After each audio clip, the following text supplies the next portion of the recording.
Welcome, everybody, to Scarves and Spikes. Tommy here, along with Tyler, Jackson, all of Scarves and Spikes. We're also here with Kyle and Curtis. Guys, how's it going? It's going. Thank you all for having us. Great. Thank God. Glad to be here.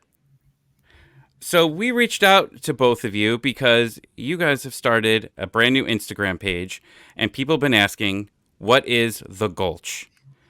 And we didn't know. And you started getting a lot of followers, and you've done a hell of a job hyping it up. So we wanted to have you on here just to explain a little bit about what the project is. Yeah. So the Gulch is the collective body of all the Atlanta United official SGs. It's been a project that we've literally been working on since the first season started. And midway through last year, we finally got everything on paper put down and in effect. And this will be the first season that we're actually putting things in motion, putting things in place to hopefully have a more successful season for ourselves as individual SGs, then also as a collective. The Instagram page, I tried very poorly to run it, and Kyle saw it and was like, "Hey, I can do this if you let me help." And I was like, gladly turned over the keys to him, and he's done like 80,000% better than I could have ever hoped to do on my wildest dreams. It's not quite 80,000. We're statistically only at 34,528% higher engagement. So it's a little bit, not quite there yet, but that's what we're hoping for. But there was a world of inspiration that has gone into the project. We deal with a lot, being that there's 6 official SGs, and then another world of both casual and diehard supporters who sit all across the stadium.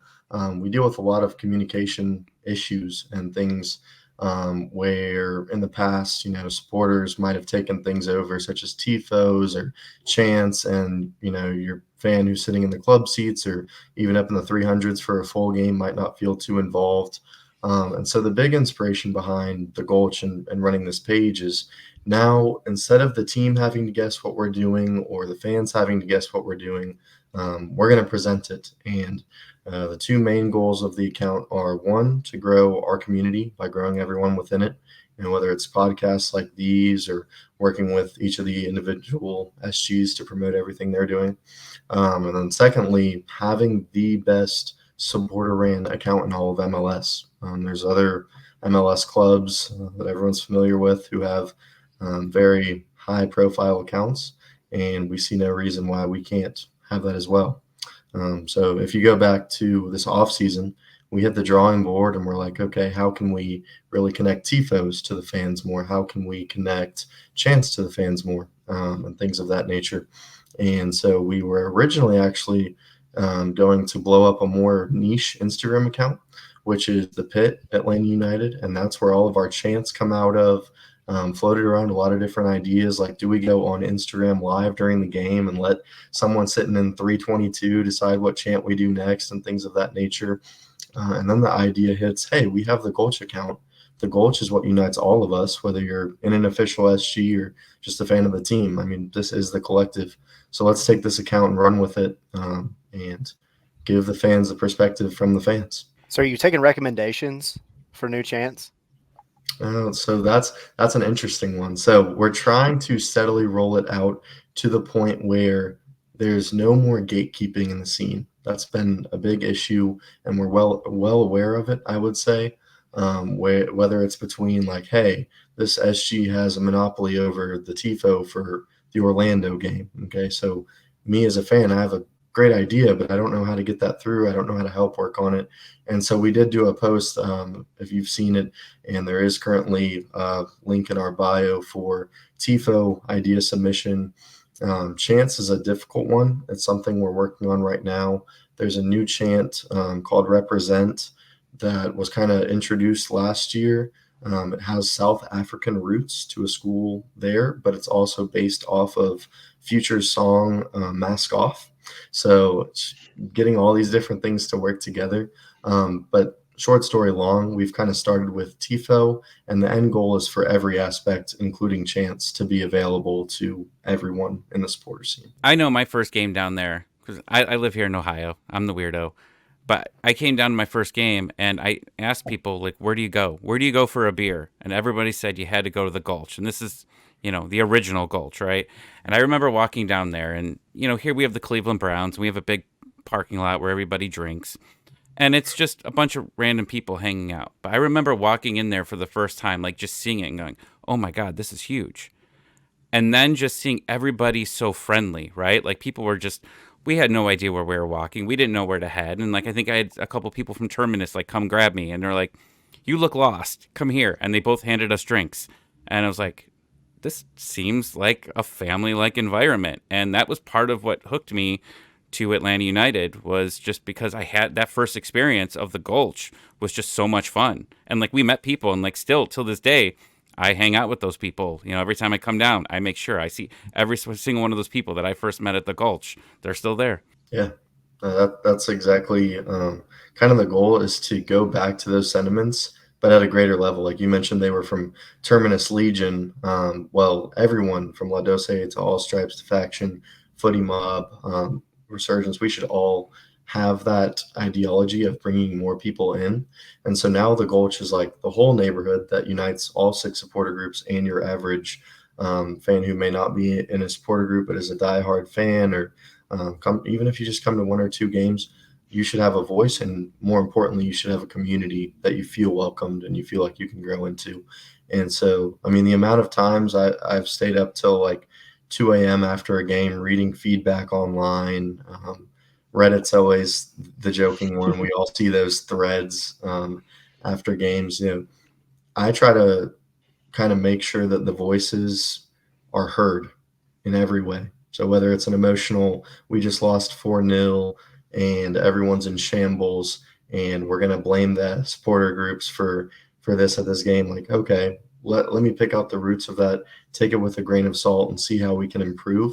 And we don't want to slam that gate shut anymore between every fan in the scene and anyone who's in an actual supporter group. And Curtis, you're the president of the Gulch, right? That's correct. I'm the president of the Gulch. And to piggyback on what you were saying earlier, like I remember those days in the Gulch, and one of my constant things about it was that magic of having just the people who were not members, who were just like, what's this? What's going on? Stumble in. That's that like 10% magic you need to make any party amazing, is the people who stumble into it, who bring that new energy. And they're just like, oh, what is this? Oh, and it sort of re-energizes all of us by seeing someone else's excitement at something new. So we really wanted to get back to that sort of feeling. And like Kyle was saying, drop the gatekeeping, even if it was, I think most of us unintentional, but it was there. You want to drop that barrier between us and everyone else. And a lot of that comes back to communication. So that's why we're doing things like this. And that's why, I want to be a face that people see me at a tailgate, see me at a game. They can ask a question of like, hey, what are you all doing for this? And I can at least direct them towards resources, towards the right group, because I'm not here as the Gulch president to ever speak for an individual SG. So if someone says, hey, how do I join All Stripes? I can point you to the exact right person. Or, hey, I have a great opportunity that might align with La Doce. Who do I talk to? And go, hey, talk to this guy over here. And so we really just want to be a conduit, and I hope to be a conduit where people can get questions asked and answered, something where we as a group can be sort of held accountable.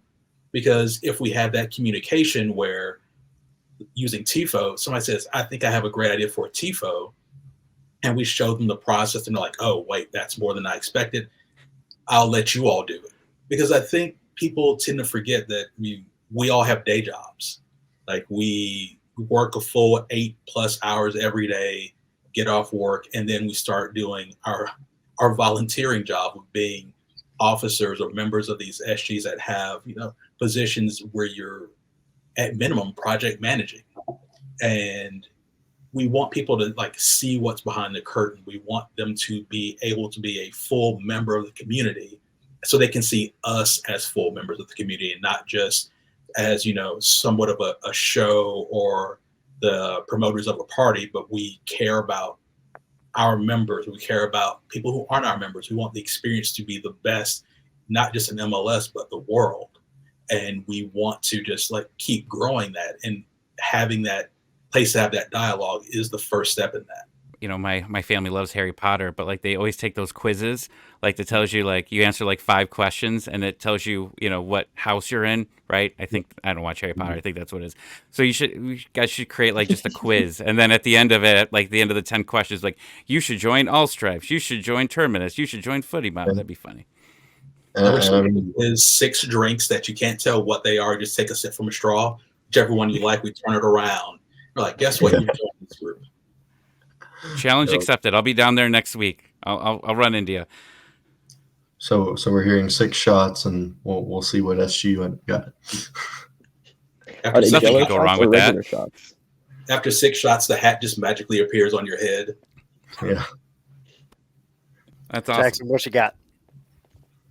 Yeah, I was gonna say that I think it's really cool that this is an issue that y'all recognized. I feel like it's one that has kind of permeated the Atlanta United fan world, especially on social media. I know Kyle, you said that see it, recognize it. I'd like to ask y'all if you could explain a little more about the leadership structure of the Gulch organization. Like, is there one representative from each supporters group involved in this? And like, how are general like decisions made within the Gulch that affect the supporters groups as a whole? So that's pretty easy. So the way we have it set up is that there are 2 members from each SG who are Gulch members. We leave it up to the SGs to decide who those people are, as long as they are, I believe, over the age of 18. There are term limits, so the longest anybody can be an officer is 2 years. The longest anyone can be a member of the Gulch is 3 years. Then they have to cycle off. They can come back, but they have to take at least 1 year off. So let's say Footy Mob only had 5 members. You would need a minimum of 3, so you could have 2 people on and 1 person who wasn't, and people would roll on and off. Then from there, we have our executive committee, which is the president, vice president, treasurer, and secretary. Those are elected by the Gulch board members through a nomination and election process.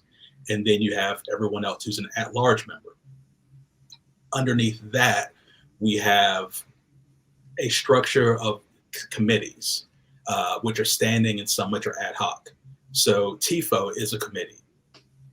We have, as collectively, have decided like, hey, TIFO is something big. We all do it. Let's move that to the Gulch instead of it living with an individual SG for X number of TIFOs. So what we have is 2 board liaisons to the TIFO committee, and their job is to say, hey, TIFO committee needs these resources, whether it be physical product, money, access, a meeting to someone, a place to do TIFO. And that's what their job is. Then there's the TIFO committee itself, which can have as many people from as many SGs as requires. And we really just want to be a body that says, okay, you're doing a TIFO, you need what paint, you need how much TIFO paper, you need how many brushes, send us a budget, we'll get it done, and then you can just show up and paint. You can sketch, you can put it together. We want to build a book of TIFO so that when we're ready to do one, it's not a call for them constantly. It's just we can flip through a book and go, this is the one for this match. So that's a little bit how the structure works. It's everyone has equal representation. Everyone has equal opportunity to serve on committees. And then we also didn't want it to stagnate, so we do have those term limits that are involved. As far as decision making, we asked every group before we started, what decisions can you make immediately in the room, and what do you need to take back to your board? Some decisions are too big for the Gulch to make. So we give everybody time to say, hey, we're going to vote on this. The vote will be done at our next meeting, and go back to your boards, talk to them, see how they want to vote, and then come back and vote how they would. For some of the smaller day-to-day things, those things get decided in the room immediately. So that's how the procedures are set up. And that's cool because I think when you'd see TIFOs early on, you know, you'd go on Twitter and you'd find out which group made them, right? And then they criticize like that group. Oh man, like Terminus really was. They didn't do a good job on this one. But then the next week, oh, Footy Mob killed it, right? And now it's more of just all of you together, and you all work together to make one big thing, right? Yeah, I mean, there's so many times that we, through the 8 years of doing this, have had to find space to do TIFO even. So that goes back to what I was saying earlier about like I've learned more about real estate doing this, and I used to build houses. I mean, trying to find a space to do a TIFO that's big enough, that's in whatever budgets we have, getting insurance for it, and then finding all the materials. And we were duplicating that effort at minimum 2 or 3 times amongst all of us. And it gets to a point where you're like, no, this makes no sense for us all to be doing something separate. Let's just put it under one roof, one place, we cut one check, and life gets a whole lot easier when you're just sharing those resources, be it financial, knowledge resources. It's been a huge thing of people who just know like, oh yeah, call this guy for that, not the other guy. And being able to outsource a space for doing TIFO, because real estate in Atlanta has gotten very expensive in the last 8 years, and finding a place that is big enough to do a TIFO, but within the budget to do a TIFO has been a ongoing challenge every single year. Preach it. The real estate prices suck. Yeah, I just wanted to bank off that and say it's good because not only does it bring everyone in the supporters community in, but it allows them to experience that struggle alongside us now. And it's not just one small group of people freaking out like, hey, this game's in a week and we've got to get this done. It kind of shows everybody the process now, and it invites you to get involved. It invites, we're calling like, hey, if you have an idea, let's make it happen. But then it allows you to see how difficult it is to make that happen. Perfect example last year, we're going into a home match against Philadelphia Union. The following week, we have our rivalry game against Orlando. And we've had a TIFO plan for Orlando for about a month and a half. One of the bigger TIFOs we did, which was the Defend Our Roots TIFO in multiple parts. We're working to surpass that this year on a certain level, but that's going to be a down the road thing. But we're going into the Philadelphia Union game the week before.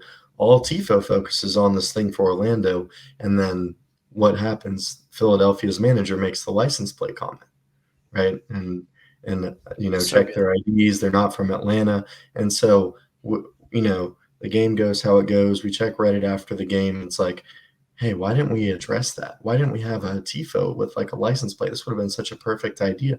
Okay, this year that happens, you're invited. Come see what it's like to make a TIFO happen in 2 days. It's impossible. And so again, it welcomes everybody in, but then you get hit with the reality of this is what a voluntary group of people who likes doing cool things gets faced with. And we deal with that in every aspect, from TIFOs to pyro. Everything that we think is cool, that we're all in favor of, is a process. And so by welcoming more people in, they feel welcome, which is a good thing, but they also understand how difficult it actually is to execute the things that we want to do. And the community work you do too, right? Yeah. Really in every level. I mean, there's a philanthropy. I know wanted to touch on the Tiago ball, and maybe you want to get into that later, but I mean, even every single SG has its own philanthropy, which is kind of a part of Gulch work, and executing those individually takes time. And I'm trying to, and laying out the Gulch schedule, when do I promote what this SG is doing? So everyone kind of in the scene focuses on, okay, hey, we're going to go support schools this month. And then, hey, we're going to go support people who don't have access to play soccer because in America it's pay to play. Things like that, and addressing all those partnerships. A lot more thought goes into it than a simple, hey, someone said this week, let's go address it. It's hey, someone said this is a systematic thing that we don't want to be a part of our culture.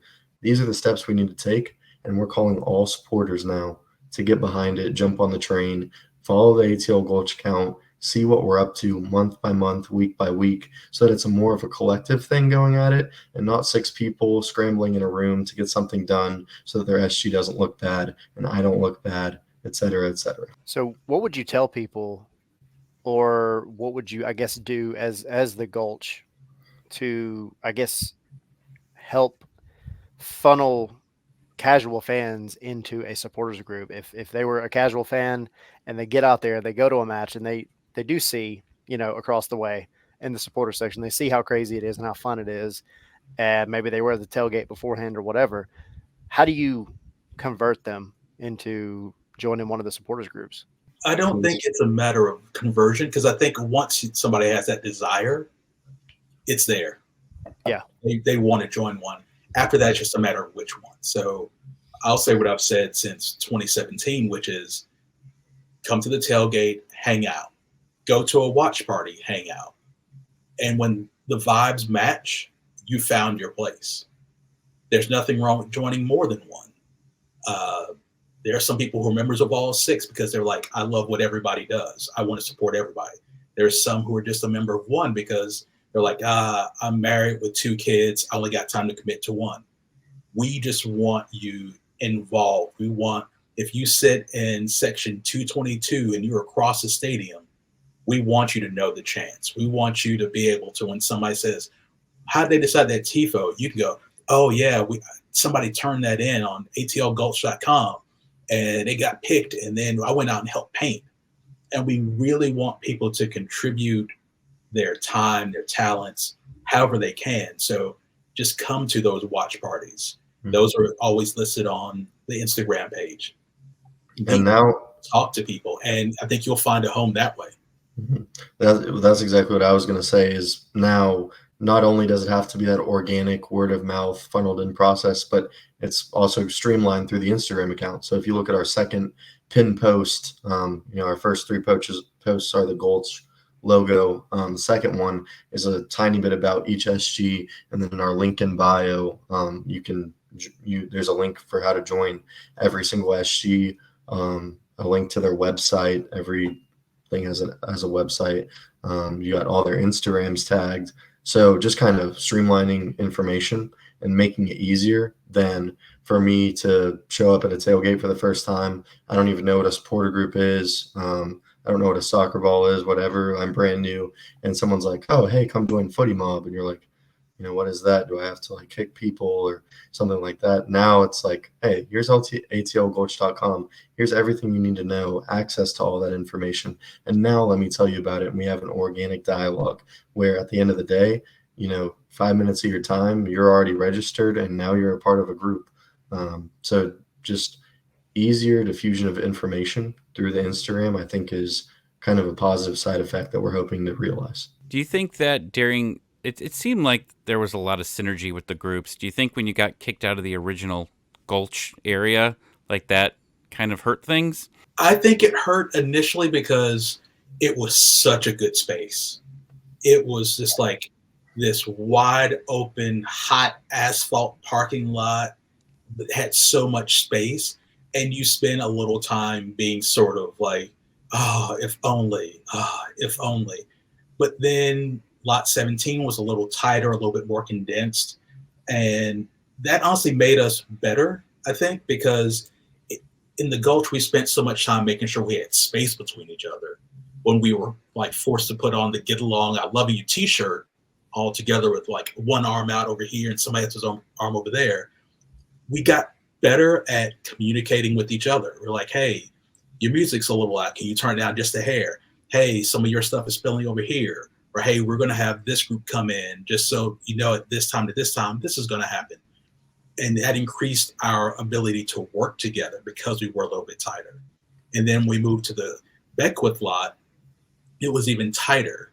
And we really had to start having those conversations with each other on a more consistent, hourly check-in. You good? You good? Yeah, okay. Where are we putting this? Hey, I've got this coming in. And it forces that communication between all of us. And while I know we all miss the Gulch as a location. I mean, maybe the Gulch was the friends we made along the way. But it's unfortunately never coming back. Like you said, real estate is real estate. So it's finding the next best thing that can give us the space to have our individual parties, while contributing to the overall community. And that's sort of like what I'm looking forward to, is getting back that community sense of we're together, we all do this, and on game days, that's when the Gulch comes out. That's when we're all in the stadium together. That's what that community builds, is that thing that the person on the other side of the stadium sees and goes, I want to be a part of that. Yeah. I mean, that's the beauty of the tailgate spot getting smaller and smaller and all of our groups getting more and more condensed. It was like that was what was pressing us together. And then the fusion is now having everybody together underneath the Gulch. The Gulch is what unites us. And those memories that we made, those memories when you came in and you met with some of those Terminus Legion guys, or however you got involved, myself just going crazy in the supporter section for the first time and someone being like, hey, that guy has a lot of energy. Let's, get this man more involved. Now that it's actually together under a certain structure, we were pushed further and further together, but now we actually do have to work together. And so anyone who prioritized themselves or their supporter group, or, oh, I'm surgeons, or, oh, I'm footy mob, or, that is me. Now you're in the Gulch. So you are in a part of the neighborhood, and the neighborhood is all for the city and all for the club. And it's no longer just about you or me or anybody. It's about all of us together. And that uniting factor is how you grow a community, not by being spaced apart like we were originally, but by being pushed together and now giving it a structure. Say, okay, we have to work together and we have to incorporate everybody. And you have a big announcement this week, right? Where the new Gulch is. Right. So the new Gulch is a good way to put it, because that is TBD.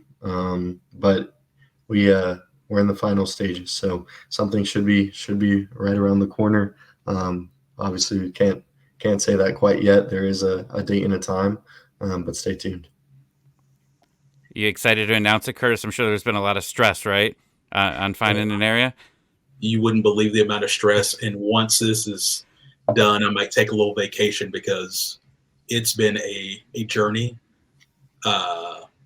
And all I want is like that great party. That's all I really want, is finding that space where we can have like the best pregame, postgame party spot that anyone could ever imagine. And like once we get all the I's dotted and the T's crossed and everything signed, Kyle's going to shout it from the mountaintops for me, because I'm going to take a nice long nap and say my watch is done. Y'all know, like when you have to get up at 6 a.m., so you set an alarm at like 4:45, 5:15, and you keep stacking all your alarms. That would be like what Curtis's phone log from me looks like, going, hey, do you have an update? Hey, do you have 5 minutes? I need something from you. Hey, Curtis, is this done yet? Curtis, what are we doing? Where are we at? Curtis, are we tailgating yet? Oh, not going to leak it yet. But that's kind of like what's been going on. I'm going on a gigantic boat. I'm going to be in the middle of the ocean. I'm not thinking about this particular spot once it gets announced, and then that'll lead up to the home opener. So to bank off that, it has been, I guess, some stress involved, and there's a lot of work that we've been doing voluntarily, gearing up for the season. But we're excited. I mean, we're doing it the right way. So Nothing like a good cruise. amen. Hey, Curtis, what's your drink of choice, man? So I got to be honest. I started making clarified cocktails, and I made a clarified yuzu margarita this past week. That might be the best drink I've ever made in my life. So I'm going with that for this week. Hey, If Awesome. I knew how to make one, I'd make it for you in celebration, but that's not something I've ever done before. maybe we need some lessons. Yeah, Maybe I'll bring Chris- some to the tailgate to share. there we go. We'll be down there before. I think that's our plan. I'm flying in for the opener. Can't miss the opener, right? No, can't miss it. I mean, that's half the fun. Like, you go into the off season, like, unless you win MLS Cup, you're disappointed. And then you come back next season, and there are people you haven't seen since then. And it's almost like the first day of school all over again. Like, you've got your outfit laid out the night before. Jordans are crisp, so like no creases anywhere. You're hoping for good weather so nothing gets damaged. Mhm. And then you just want to show up looking good. And then completely realizing that it's the heat of Atlanta and you're going to be just sweaty within half an hour. But that first 30 minutes, you look good. Yeah. And we've all, I mean, those of us who are super involved, just putting in so much work throughout the off season. And then finally that game day hits. And like for me being also a capo up in the supporters section leading chance, like, hey, I'm yelling and screaming with, 72,000 people again. Like this is what it's about. And so that's why you put in all this work. I mean, if we could just have everything set up, have the tailgate spot, whatever, and just show up, roll in, light things on fire, do chants, and roll out. I mean, that would be great. But I feel like the fact that we're putting so much effort into this now, and not just for ourselves, but for a community standpoint to try to bring people in, I think it makes game day that much better. Because, like, for me, being on a stand, like, having all these people to look out to and say, hey, man, I know just last week I was bothering this guy for information. Now we're, jumping up and down together and stuff like that. So, it all kind of like ties together on the home opener. Well, Kirst, you're doing a raffle right now, right? Can you tell us a little bit about that? Yeah. So I don't know how many people heard the news. There was an issue in Decatur City Schools where kids had overdue or backlogged school lunch debt. So when they would go, if they didn't have the money on their cards or had too much debt, they were just being given cheese sandwiches for lunch. And we all know that if you are hungry, if you haven't eaten or you hadn't eaten properly, you can't learn anything. And so many school systems around the state of Georgia, like Clayton County, have gone to completely free meals. So we want to step in some of the counties where there's either a backlog of school lunch debt or kids currently incurring school lunch debt, and try to pay some of that off. Food has always been one of the things that I'm passionate about. And at Footy Mob, we've always had sort of the catered tailgates. So food is a very big part of what we do. We've made donations to the Giving Kitchen before. So this was something we felt like we have this thing here. We have this Tiago Amado signed ball. We would love to raffle that off and try to pay down some school lunch debt for some kids across some different counties. For us, let's say food is important. For kids, it's even more important. I can go out I'm fortunate enough to be able to go out anytime, buy anything I want to eat. And that's not true for a lot of people in Atlanta and neighborhoods near me or across the country. So if we can raffle off a ball and pay some of that backlog off, we're more than happy to do it. We want to make sure that there's not a single kid in the metro area who goes in and has to deal with the lack of food leading to low energy and lack of performance, the embarrassment of having a tray of food thrown out and then being handed a cheese sandwich, or just having that cheese sandwich given and everyone knows what it means. It's not the kids' fault in any way, shape, or form that they haven't been able to pay that. And a lot of times it's not the parents' fault. So why are we embarrassing any members of our community that way? So that's why we wanted to just raffle this off and make sure that we could give as many kids as possible a clean slate, literally, so they can have a good lunch, learn, not be hungry, and hopefully get at least 2 good meals a day, if not 3. That's awesome because, yeah, I think like right around COVID, they were giving it for free for everybody for like quite a few years. And then the government just cuts it off. And what happens to some of those families? I lived in Minnesota for 2 years and they ended up making it permanent there. Clayton County, like I said, has been giving away free school lunch and breakfast since before COVID. City of Atlanta has gone to that, but they have a backlog of school lunch debt that they're trying to clear up.